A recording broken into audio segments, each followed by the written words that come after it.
Hello, my name is Justin, and this is Merc at Arms.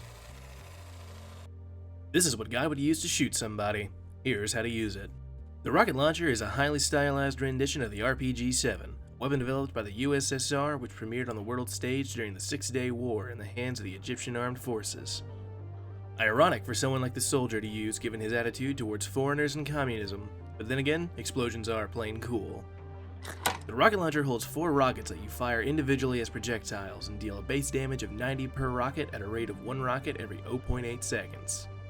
You have 20 rockets to spare, so you can stay in combat for a reasonable amount of time, but keep in mind that you can easily run out of ammo if you aren't paying attention.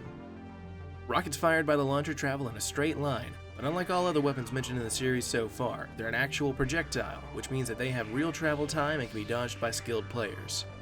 Additionally, as with almost all other projectiles, they can be deflected by Pyro's air blast, dealing a mini crit if it hits you or one of your teammates.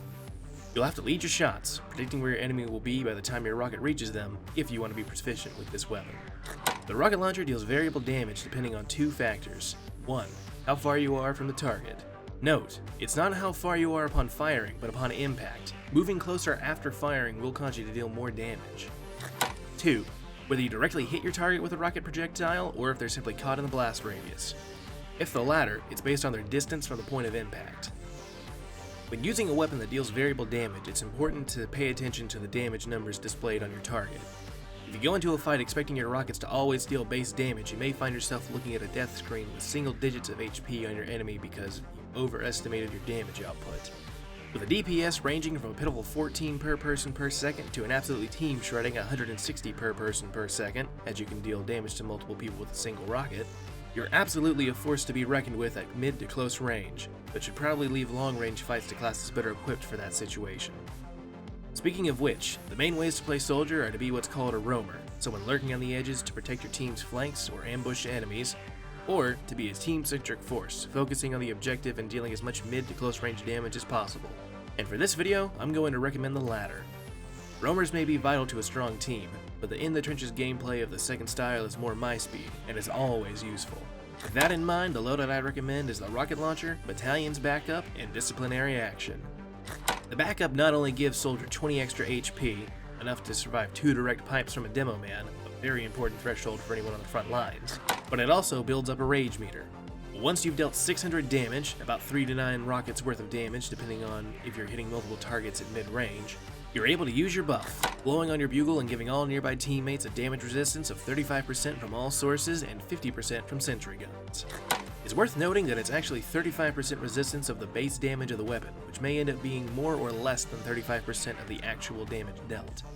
Zesty Jesus did a full video on the backup which I highly recommend for anyone interested in using this weapon, which delves deeper into the mechanics of the backup. Additionally, he has a video which goes into how resistances work, which is great to know in general.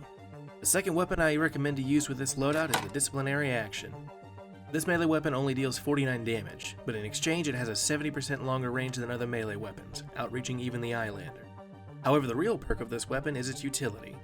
When you hit your teammates with the whip, it not only gives you a speed boost for 3 seconds, but it also boosts your teammates for 2 seconds. This is incredibly powerful at the start of a round where you can boost the slower moving classes like heavies and other soldiers to the front line noticeably faster than they could get there on their own. Or you could guarantee your scout is the first to the front by boosting him. With all of these weapons combined, it's clear why I recommend a team-centric playstyle. With the whip, you can boost your most powerful classes to the front line much faster than they could walk normally, and with your banner's buff, you make your entire team much harder to kill, especially against sentry guns, one of the strongest defensive tools in the entire game. Aside from maybe a medic, this is perhaps the most important playstyle to use communication with your team. Letting them know that you're about to use a buff will help your team better coordinate and get the most out of it. Especially when paired with a quick fix, you become almost impossible to kill while making the rest of your team more survivable. And with a consistently good, versatile weapon like the rocket launcher at your side, you'll be able to make the most of this loadout. One final note is that you can gain insane mobility by doing what's called rocket jumping. In essence, you move forward, look at the ground, jump, crouch, and fire a rocket at your feet, which knocks you through the air at high speeds. While the gunboats may be the go-to for most people focusing on rocket jumping, the backup can still be useful, as it reduces all damage when active, and gives you 20 extra HP to play with while rocket jumping. If you're interested in learning more about rocket jumping, I highly recommend you watch Soundsmith's tutorials on the basics of rocket jumping to get started. That's everything you need to know about the rocket launcher. Time to inform your next of kin. Tune in next time for the flamethrower. It's pretty hot. And until next time, hit shots, play smart, and try not to die.